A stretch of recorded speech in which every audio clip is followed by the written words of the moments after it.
Hello friends, स्वागत है आप सभी लोगों का आपके अपने यूट्यूब चैनल एग्जामपंथी let's crack the all exam में। जैसा कि आप सभी लोग जानते हैं, दरोगा के 1799 पदों पे जो नई वैकेंसी आई है उसके पीटी परीक्षा के लिए रुकमनी के द्वारा आप यहाँ पे देख सकते हैं 30 प्रैक्टिस सेटों का जो पहला वॉल्यूम है वो जारी किया गया है और आज के इस सेशन में हम 24वें प्रैक्टिस सेट को सॉल्व करेंगे। तो अगर वीडियो आप लोगों को पसंद आए तो प्लीज़ वीडियो को लाइक करें, चैनल को सब्सक्राइब तथा वीडियो को ज़्यादा से ज़्यादा अपने फ्रेंड सर्कल में शेयर जरूर करें।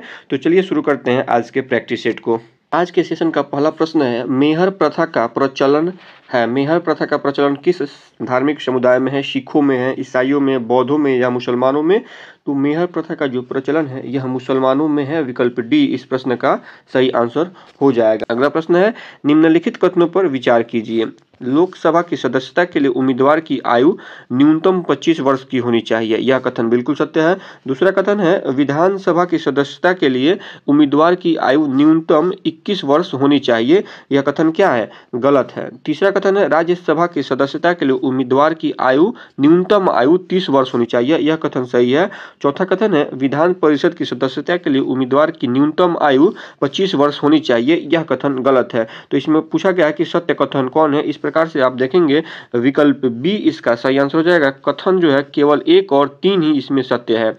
देखिए, विधानसभा की जो सदस्यता की बात की गई है उसके लिए जो न्यूनतम आयु है वो 25 वर्ष होनी चाहिए, 21 वर्ष नहीं बल्कि ये 25 वर्ष होनी चाहिए। आप इसे नॉर्मली याद कर रख सकते हैं। लोकसभा तथा विधानसभा की न्यूनतम आयु 25 वर्ष होती है और राज्यसभा तथा विधान परिषद की जो न्यूनतम आयु होती है वो 25 वर्ष नहीं बल्कि 30 वर्ष होती है। तो इसलिए विकल्प बी जो इस प्रश्न का सही आंसर हो जाएगा। केवल कथन 1 और 3 ही इसमें सही है। चलिए अगला प्रश्न देख लेते हैं।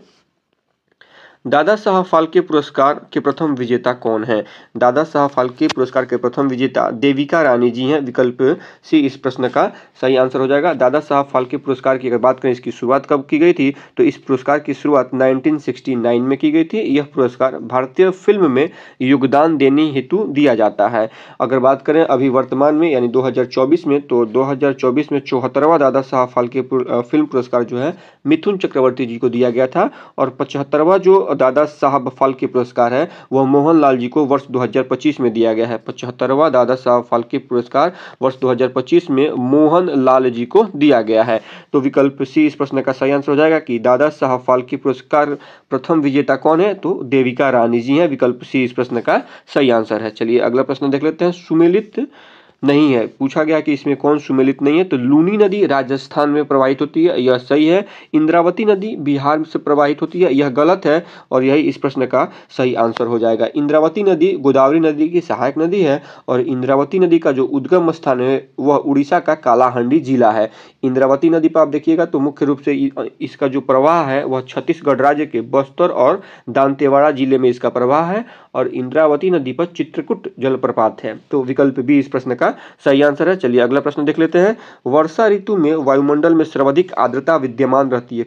किस समय में सबसे अधिक आर्द्रता रहती है? तो मध्याह्न के समय में वर्षा ऋतु के वायुमंडल में सर्वाधिक आर्द्रता विद्यमान रहती है। विकल्प ए इस प्रश्न का सही आंसर है। अगला प्रश्न है कि भारत में वित्त आयोग के सदस्यों की नियुक्ति किसके द्वारा की जाती है? तो भारत में वित्त आयोग के सदस्यों की जो नियुक्ति होती है वह राष्ट्रपति के द्वारा की जाती है। विकल्प ए इस प्रश्न का सही आंसर हो जाएगा।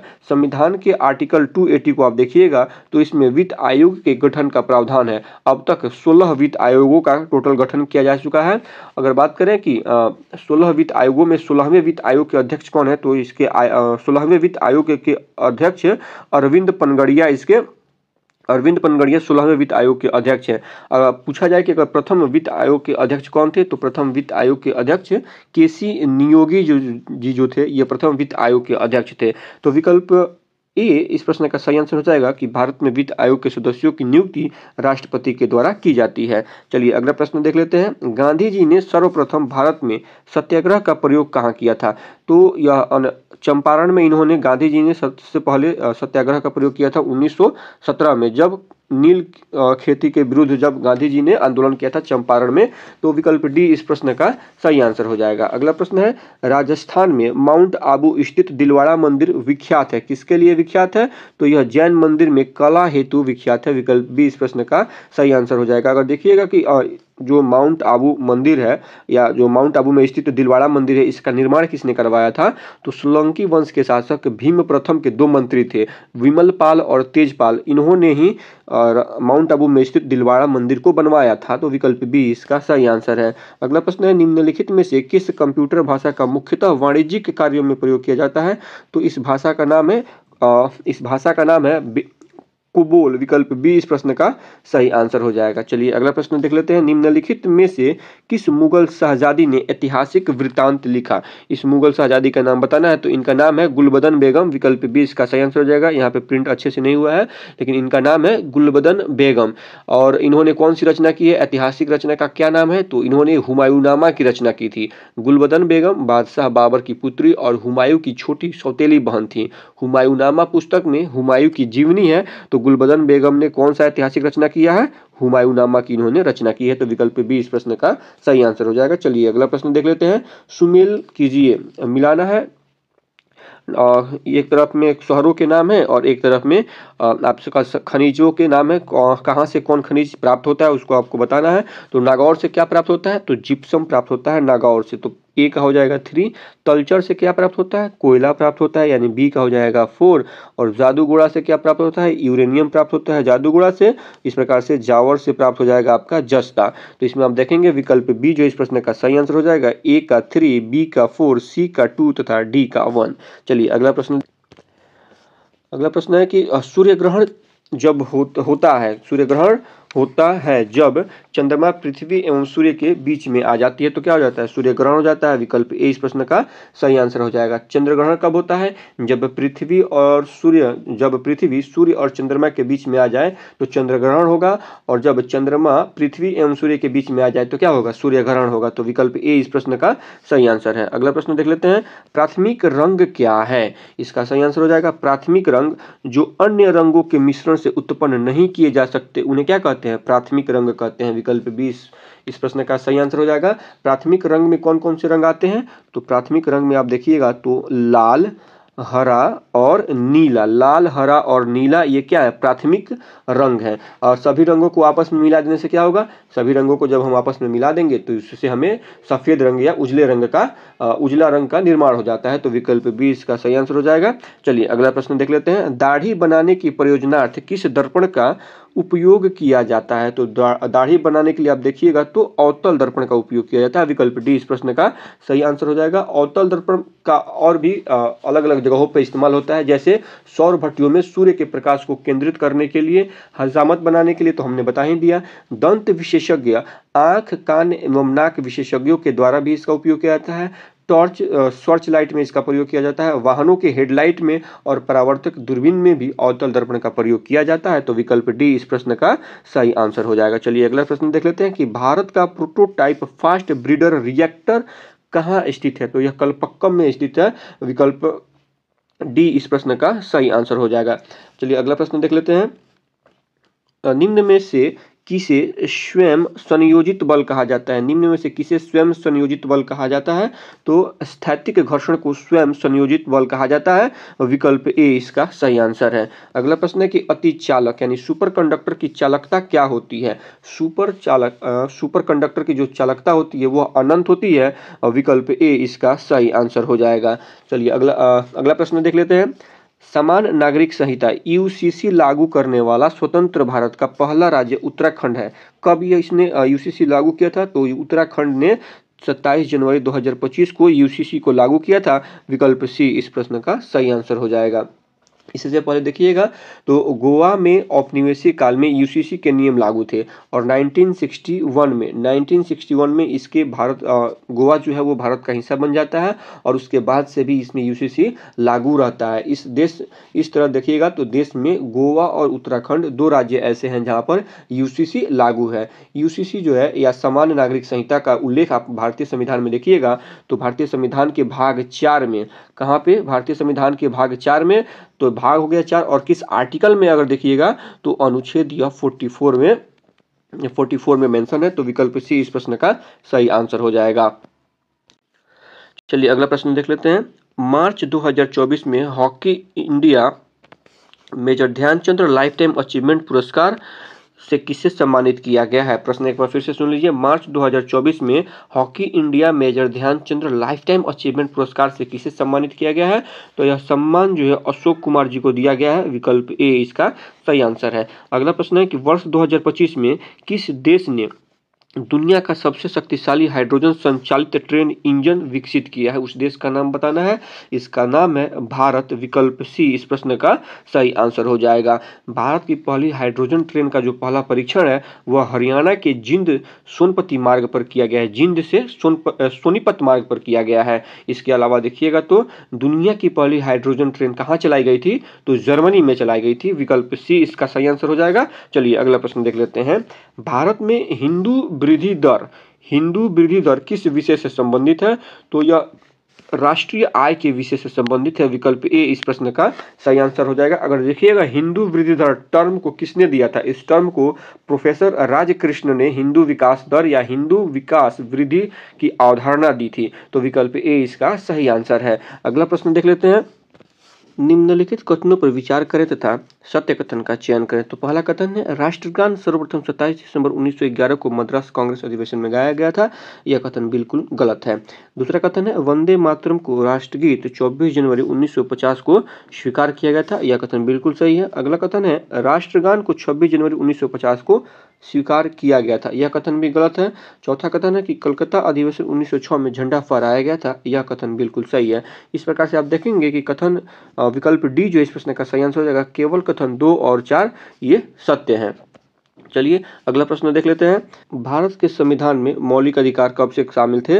मूल संविधान का हिस्सा था, चौथे संविधान द्वारा जोड़ा गया था, या संसद के द्वारा 1952 में, या 42वें संविधान संशोधन के द्वारा जोड़ा गया? तो भारत के संविधान में आप देखेंगे मौलिक अधिकार जो है यह मूल संविधान का हिस्सा था। विकल्प ए इस प्रश्न का सही आंसर हो जाएगा। तो चलिए अगला प्रश्न देख लेते हैं।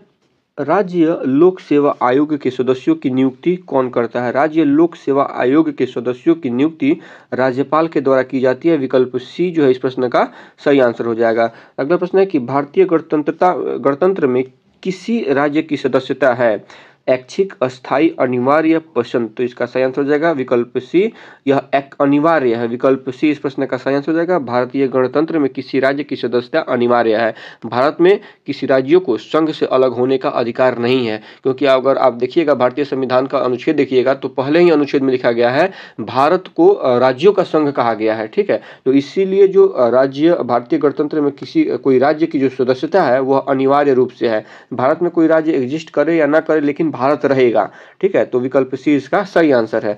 अगला प्रश्न देख लेते हैं। भारतीय संविधान का निम्नलिखित में से कौन सा पक्ष यूएसए के संविधान के समान है? कौन सा पक्ष यूएसए के संविधान के समान है? तो मौलिक अधिकार जो है यह यूएसए के पक्ष के समान है। विकल्प बी इसका सही आंसर है। अगला प्रश्न, निम्नलिखित में से वे कौन सी संस्थाएं हैं जिनके निर्वाचन के लिए निर्वाचन आयोग द्वारा तैयार की गई सामान्य निर्वाचन सूची का प्रयोग नहीं किया जा सकता है? तो क्या पूछा जा रहा है मुख्य रूप से वह कौन सी संस्था है? तो उन राज्यों की विधान परिषदें जिनमें वे हैं, इसमें जो है कि निर्वाचन आयोग के द्वारा तैयार की गई सामान्य निर्वाचन की सूची का प्रयोग इसमें नहीं किया जा सकता है। तो विकल्प डी इसका सही आंसर है। अगला प्रश्न है कि चंपारण जनपद में तिनकठिया प्रथा का तात्पर्य क्या है?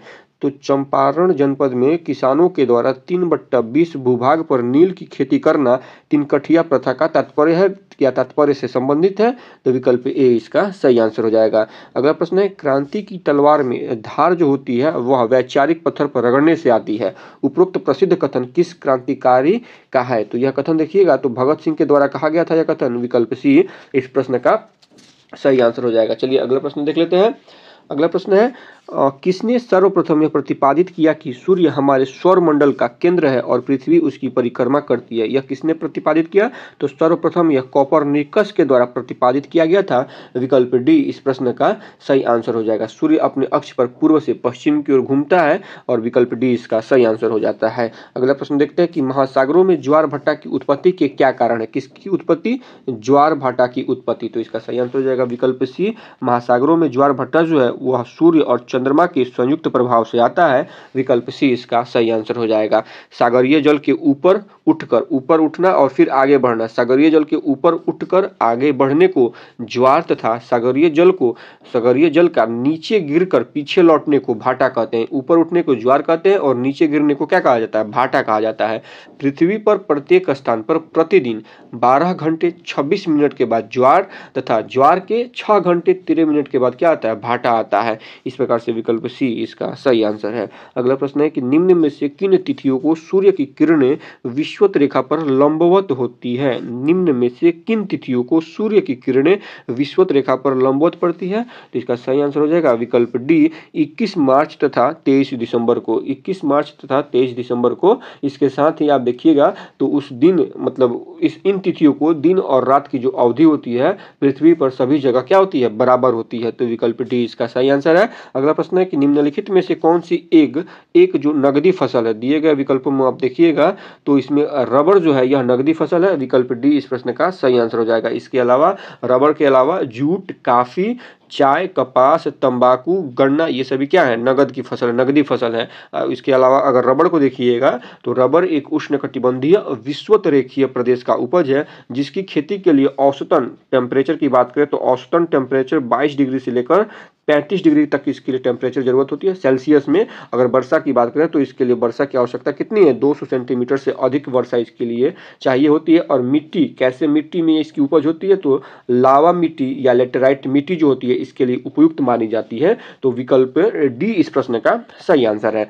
अगला प्रश्न है कि अधोजल वस्तुओं की दूरी, अधोजल यानी जो वस्तु जो जल के अंदर होती है तो अधोजल वस्तुओं की दूरी, दिशा और चाल को मापने के लिए अल्ट्रासोनिक तरंगों का उपयोग करने वाले उपकरण को क्या कहते हैं? तो इस उपकरण को सोनार कहा जाता है। विकल्प डी इस प्रश्न का सही आंसर हो जाएगा। सोनार का पूर्ण रूप देखिएगा तो सोनार का स्पेलिंग SONAR होता है, सोनार। ठीक है, इसमें इसका पूरा फुल फॉर्म क्या होता है? Sound navigation and ragging.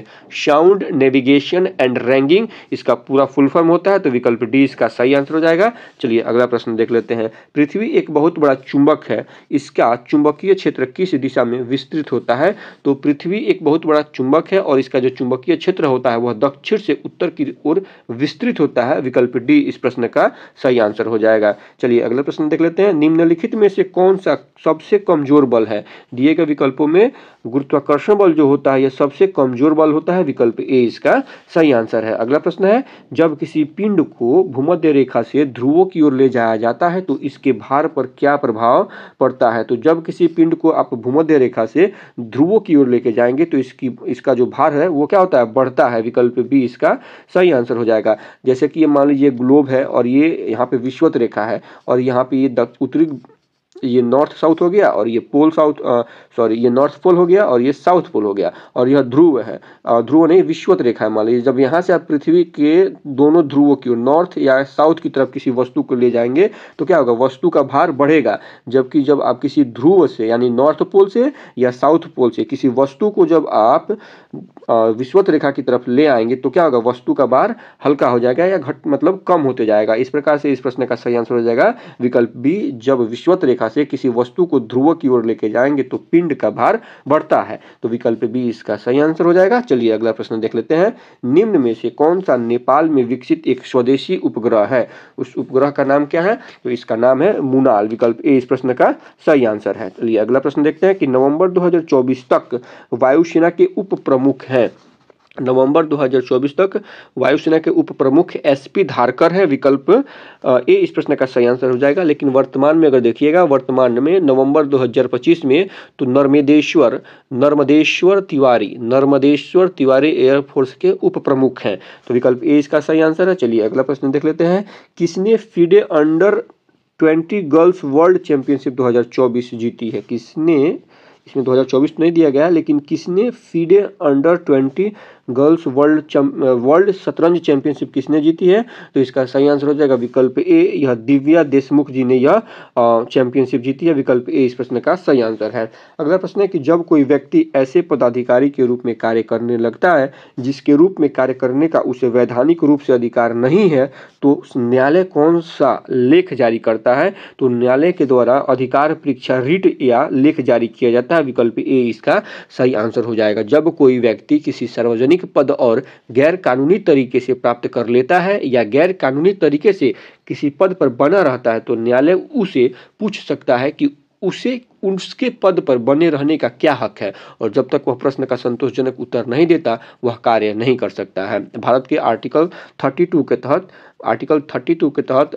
Supreme court जो है वो 5 प्रकार का प्रलेख या रिट या अध्यादेश जारी करता है। इसके अलावा देखिएगा तो अनुच्छेद 226 के तहत हाईकोर्ट जो है वह भी 5 प्रकार का रिट जारी कर सकता है। तो विकल्प ए जो इस प्रश्न का सही आंसर हो जाएगा। चलिए अगला प्रश्न देख लेते हैं। वे केंद्र शासित प्रदेश जिनका राज्यसभा में प्रतिनिधित्व है निम्न में से कौन है? तो वह केंद्र शासित प्रदेश कौन है? वह दिल्ली है। विकल्प सी इस प्रश्न का सही आंसर हो जाएगा।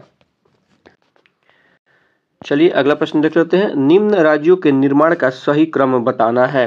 तो दिए गए विकल्पों में आप देखेंगे तो विकल्प सी इसका सही आंसर हो जाएगा। 1 2 4 3 अर्थात 1 2 4 3 कहने का मतलब है कि असम राज्य का जो पुनर्गठन हुआ है 1956 में हुआ है। असम का पुनर्गठन 1956 में हुआ है। उसके बाद देखिएगा तो 1 दिसंबर 1963, अगर हम सिर्फ सन को कैरी करें तो 1963 में आप देखेंगे नागालैंड राज्य का गठन हुआ था। उसके बाद 1987 में मिजोरम का गठन हुआ है। मिजोरम और अरुणाचल प्रदेश राज्य को पुनर्दर्जा दिया गया। और उसके बाद देखिएगा तो 1987 में फिर से एक और राज्य बना। 1987 में क्या बना था? गोवा राज्य को दर्जा दिया गया है। तो इस प्रकार से मिजोरम, गोवा, नागालैंड, असम है। तो इसमें असम सबसे पहले बना है, उसके बाद नागालैंड बना है, फिर मिजोरम बना है, उसके बाद गोवा बना है। तो विकल्प सी इस प्रश्न का सही आंसर हो जाएगा। अगला प्रश्न देख लेते हैं। पंचायतों के निर्वाचन में चुनाव लड़ने के लिए उम्मीदवारों की न्यूनतम आयु कितनी होनी चाहिए? तो पंचायतों के निर्वाचन में चुनाव लड़ने के लिए उम्मीदवारों की जो न्यूनतम आयु वो 21 वर्ष होनी चाहिए। विकल्प ए इस प्रश्न का सही आंसर हो जाएगा। लोकसभा और विधानसभा के सदस्यों के लिए न्यूनतम आयु 25 वर्ष चाहिए। लोकसभा और विधानसभा, इसके अलावा राज्यसभा और विधान परिषद के सदस्यों की न्यूनतम आयु कितनी होनी चाहिए? 30 वर्ष होनी चाहिए। तथा राष्ट्रपति, उपराष्ट्रपति, राज्यपाल के पद के लिए न्यूनतम आयु 35 वर्ष होनी चाहिए। इस प्रकार से विकल्प ए इसका सही आंसर हो जाएगा। अगला प्रश्न है कि तिलका माझी को किस वर्ष फांसी दी गई थी? तो तिलका माझी को 1785 में फांसी दी गई थी। विकल्प सी इसका सही आंसर हो जाएगा। तिलका माझी बिहार क्षेत्र के प्रमुख आदिवासी स्वतंत्रता सेनानी थे। चलिए अगला प्रश्न देख लेते हैं। निम्नलिखित में से कौन सा देश चावल का प्रमुख उत्पादक है? उत्पादक के बारे में पूछा जा रहा है। तो इसमें चीन को देखिएगा, यह चावल का प्रमुख उत्पादक देश है। विकल्प ए इस प्रश्न का सही आंसर हो जाएगा। इसके अलावा चावल के उत्पादन के आधार पर देखेंगे तो भारत विश्व में द्वितीय स्थान पे है। पहले स्थान पे चीन है, भारत दूसरे स्थान पे है। जबकि चावल के प्रमुख निर्यातक देशों की बात करें तो भारत इसमें प्रथम स्थान पे है।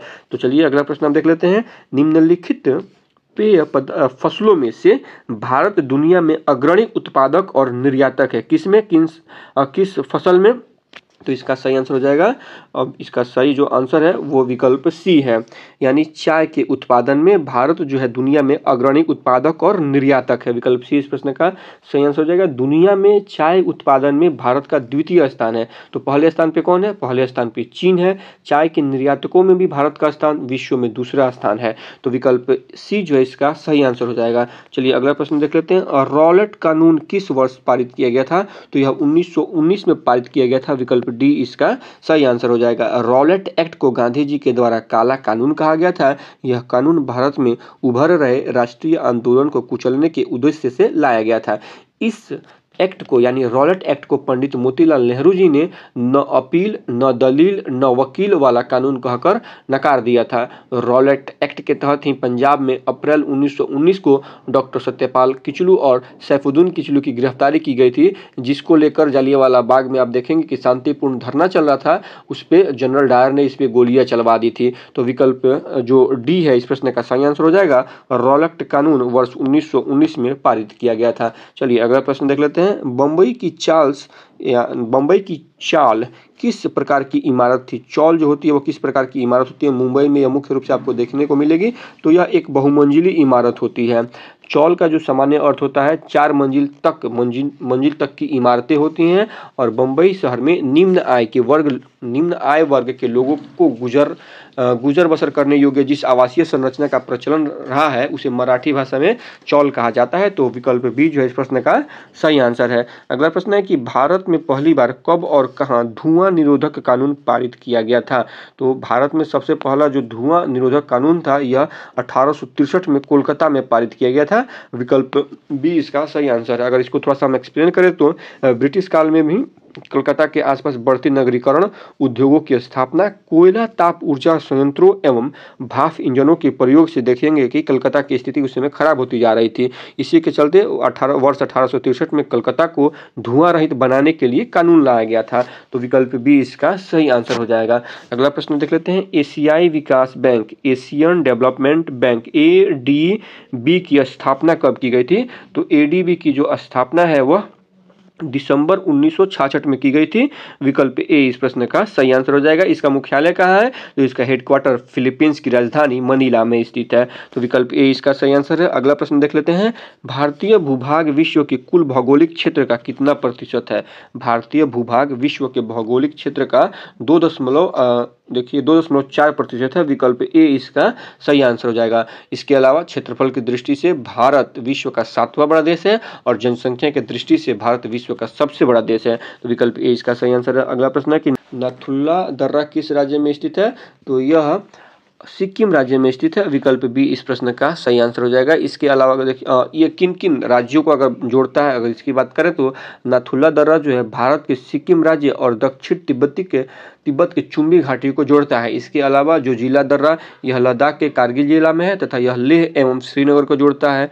बुर्जिला दर्रा की बात करें तो यह दर्रा पाकिस्तान अधिकृत कश्मीर घाटी तथा भारत की कश्मीर घाटी को लद्दाख से जोड़ता है। तो विकल्प बी इसका सही आंसर है। अगला प्रश्न है, निम्न में कौन सा दुर्बल अम्ल है। दिए गए विकल्पों में विकल्प ए इस प्रश्न का सही आंसर हो जाएगा। CHCOOH जो है यह निम्न में दुर्बल अम्ल है। विकल्प ए इस प्रश्न का सही आंसर हो जाएगा। इसको किस नाम से जाना जाता है, अगर इसकी बात करें तो इसे हम एसिटिक अम्ल के नाम से जानते हैं। ऐसे अम्ल जो जल में आंशिक रूप से ही आयनीकृत होते हैं, फलस्वरूप कम मात्रा में हाइड्रोजन आयन देते हैं, दुर्बल अम्ल कहलाते हैं। जैसे कि एसिटिक अम्ल हो गया, फार्मिक अम्ल, सिट्रिक अम्ल, टार्ट्रिक अम्ल, कार्बोनिक अम्ल, ये सभी क्या है, दुर्बल अम्ल है। तो विकल्प ए इसका सही आंसर है। अगला प्रश्न है, निम्नलिखित में से कौन सा कोलाइड का गुण नहीं है। तो दिए गए विकल्पों में कोलाइड का गुण कौन सा नहीं है। तो कोलाइड इससे गुजरने वाले प्रकाश पुंज को प्रकीर्णित नहीं कर सकता है। विकल्प बी इस प्रश्न का सही आंसर हो जाएगा। अगला प्रश्न है कि त्रिबंध वाले हाइड्रोकार्बन का सामान्य अणुसूत्र क्या है। त्रिबंध वाले हाइड्रोकार्बन का जो सामान्य अणुसूत्र होता है वो CnH2n-2 होता है। विकल्प डी इसका सही आंसर है। अगला प्रश्न है, बॉक्साइट जो कि एक मिट्टी जैसा पदार्थ होता है, निम्नलिखित में से कौन सा खनिज पदार्थ इसमें पाया जाता है।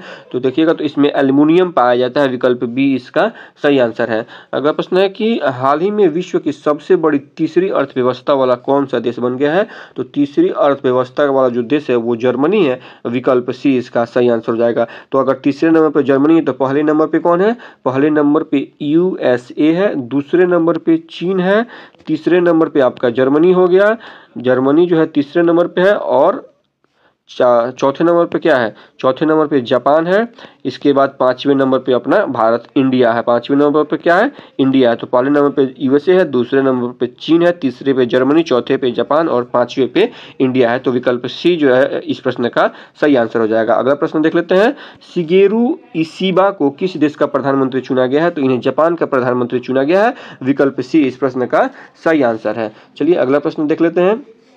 60 नंबर क्वेश्चन है कि यूनेस्को विश्व धरोहर सूची में शामिल होने वाला भारत का 43वां स्थल कौन सा है। तो इसमें जो सही आंसर हो जाएगा, मोईदाम कब्रगाह जो है यह भारत में 33वां ऐसा स्थल है जो यूनेस्को की विश्व धरोहर सूची में शामिल हुआ है। अगर बात करें 44वां अब तक भारत में देखिएगा, यानी नवंबर 2025 तक देखिएगा तो भारत में अब तक टोटल 44 ऐसे स्थल हैं जो यूनेस्को की विश्व धरोहर सूची में शामिल है। तो 43वां तो आपका मोईदाम कब्रगाह हो गया और 44वां की बात करें तो इसे जुलाई 2025 में शामिल किया गया है। जुलाई 2025 में इसे शामिल किया गया है और यह मराठा सैन्य परिदृश्य है। मराठा सैन्य परिदृश्य को भारत के 44वें यूनेस्को विश्व धरोहर सूची के रूप में शामिल किया गया है। तो अब विकल्प सी इसका सही आंसर है। अगला प्रश्न है, भूटान के क्षेत्रफल का कितना प्रतिशत वनाच्छादित है? भूटान के क्षेत्रफल का कितना प्रतिशत वनाच्छादित है? तो इसका सही आंसर हो जाएगा विकल्प सी, लगभग 70% वनाच्छादित है। विकल्प सी इसका सही आंसर है। अगला प्रश्न है कि बिहार में कितने प्रतिशत भौगोलिक क्षेत्र में वन का फैलाव है? कितने प्रतिशत? तो लगभग 7%, यानी अगर इसको पूर्ण रूप से आप देखेंगे तो 7.76% है। तो विकल्प डी जो इस प्रश्न का सही आंसर हो जाएगा। ये रिपोर्ट जो है भारतीय वन रिपोर्ट 2023 के अनुसार है, ठीक है। तो विकल्प डी इसका सही आंसर हो जाएगा। अगला प्रश्न है कि भारत का सर्वाधिक विदेशी व्यापार किस मार्ग द्वारा होता है? तो समुद्री मार्ग के द्वारा होता है। विकल्प सी इस प्रश्न का सही आंसर है। चलिए अगला प्रश्न देख लेते हैं। अगला प्रश्न है, बेल्जियम में सामाजिक विभाजन का आधार क्या है? बेल्जियम में सामाजिक विभाजन का आधार भाषा है। विकल्प सी इस प्रश्न का सही आंसर हो जाएगा। भाषा कैसे है? तो बेल्जियम की सीमाएं देखेंगे तो मुख्य रूप से फ्रांस, नीदरलैंड, जर्मनी और लग्जमबर्ग से लगती है। इसके साथ ही बेल्जियम में फ्रेंच, डच और जर्मन भाषा बोली जाती है, जिसके कारण इसके सामाजिक विभाजन का आधार क्या है? भाषा है। चलिए अगला प्रश्न देख लेते हैं। लोकसभा का कार्यकाल कितने वर्षों का होता है? 5 वर्षों का होता है।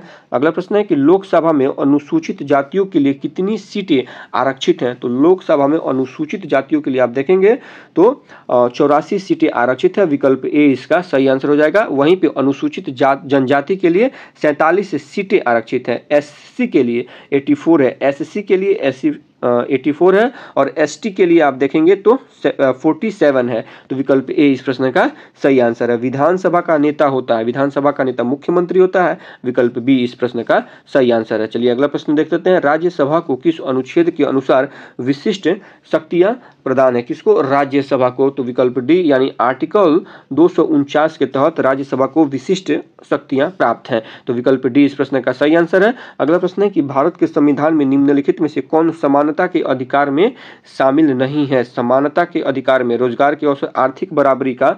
विकल्प डी इस प्रश्न का सही आंसर हो जाएगा। भारत के संविधान में आर्थिक बराबरी समानता के अधिकार में शामिल नहीं है। विकल्प डी इसका सही आंसर है। चलिए अगला प्रश्न देख लेते हैं। निम्न में कौन एक राजनीतिक अधिकार नहीं है? निम्न में कौन एक राजनीतिक अधिकार नहीं है? तो किसी धर्म को स्वीकार करने का अधिकार यह राजनीतिक अधिकार नहीं है। विकल्प सी इस प्रश्न का सही आंसर है। अगला प्रश्न है कि संसार की सबसे ऊंची मोटरयान सड़क कहाँ है? तो संसार की सबसे ऊंची जो मोटरयान सड़क है यह लद्दाख के उमलिंगला दर्रा में स्थित है। विकल्प बी इस प्रश्न का सही आंसर हो जाएगा। इसको बनाया किसके द्वारा गया है? तो भारत के सीमा सड़क संगठन BRO ने वर्ष 2020 में चीन की सीमा के पास लद्दाख के उमलिंगा में दुनिया की सबसे ऊंची सड़क बनाई। इस सड़क को वर्ष 2021 में Guinness book of world record में शामिल किया गया। तो विकल्प बी इस प्रश्न का सही आंसर है। अगला प्रश्न है, भारत में रेल परिचालन की शुरुआत कब हुई थी? 1853 में हुई थी। विकल्प सी इस प्रश्न का सही आंसर हो जाएगा। 16 अप्रैल 1853 में। कहाँ पे?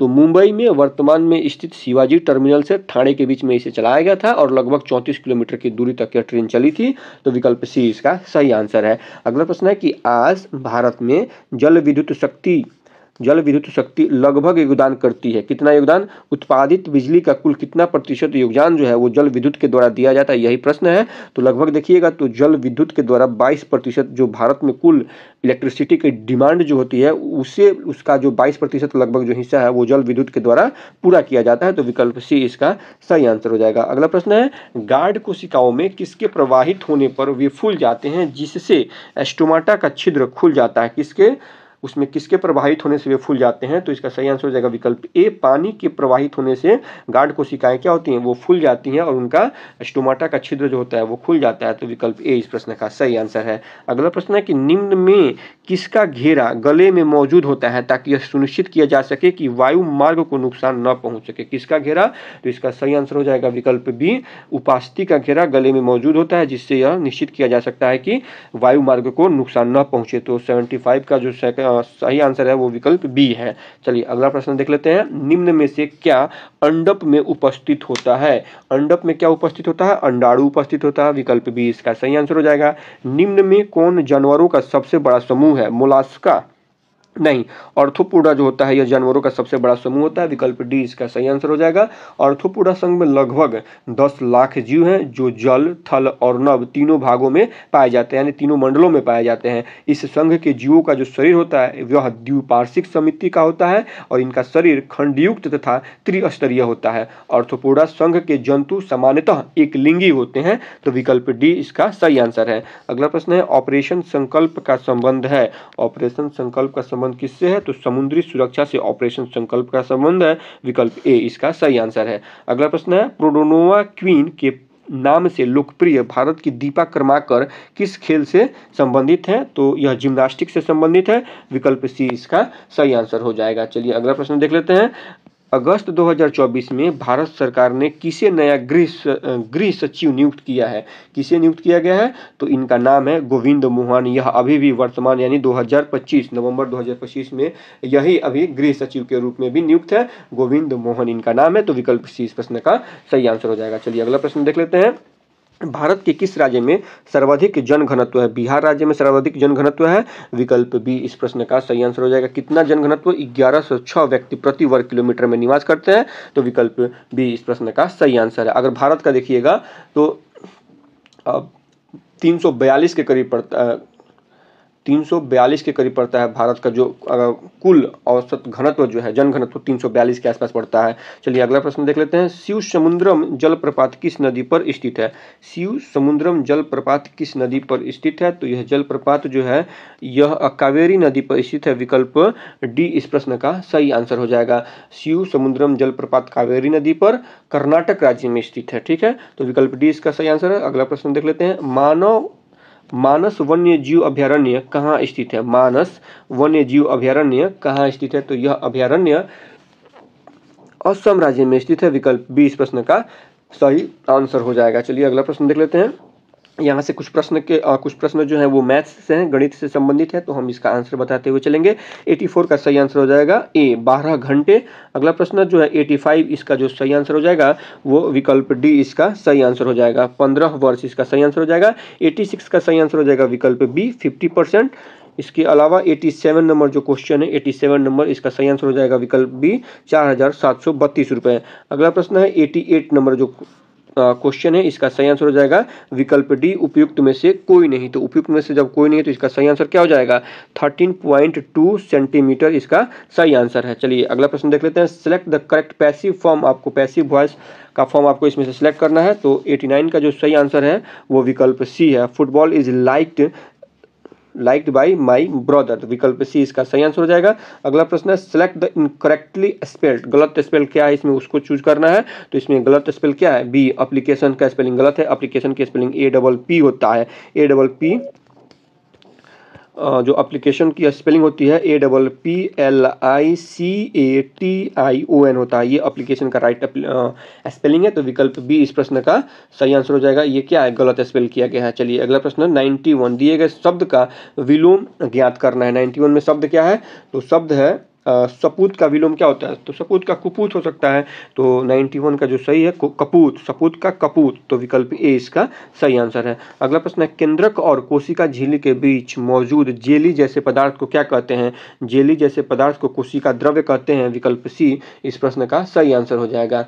चलिए अगला प्रश्न 93 नंबर प्रश्न देख लेते हैं। मानव शरीर में श्वसन वर्णक किसके रूप में पाया जाता है? मानव शरीर में श्वसन वर्णक किसके रूप में पाया जाता है?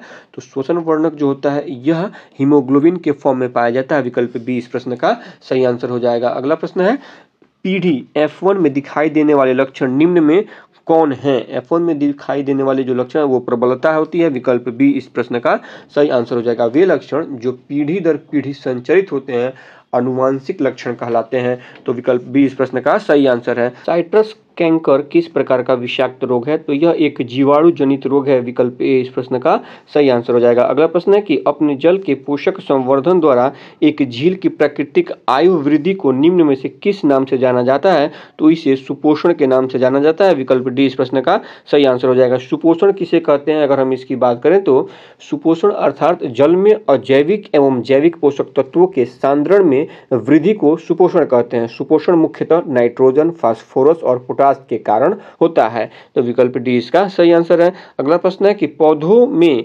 फ्लोएम का कार्य क्या होता है? किसका? फ्लोएम का कार्य पूछा जा रहा है। तो पौधों में फ्लोएम का कार्य, यह शर्करा को पौधों के विभिन्न भागों तक पहुंचाता है।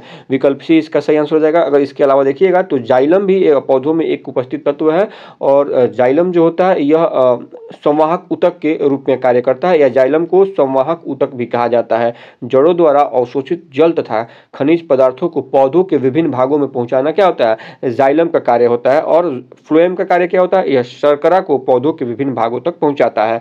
तो विकल्प सी इसका सही आंसर है। अगला प्रश्न है, 13 अगस्त 2024 को डीआरडीओ ने किस स्वदेशी रूप से विकसित ग्लाइड बम का पहला उड़ान प्रशिक्षण सफलतापूर्वक किया है? तो इस गाइड बम का नाम बताना है। तो इसका नाम है, क्या नाम है? गौरव नाम है। विकल्प सी इस प्रश्न का सही आंसर हो जाएगा। चलिए अगला प्रश्न देख लेते हैं। कौन सा राज्य वर्ष 2026 तक भारत का पहला सौर ऊर्जा चालित एक्सप्रेसवे बनाने की योजना बना रहा है? तो इसका सही आंसर हो जाएगा विकल्प सी, उत्तर प्रदेश यह राज्य है।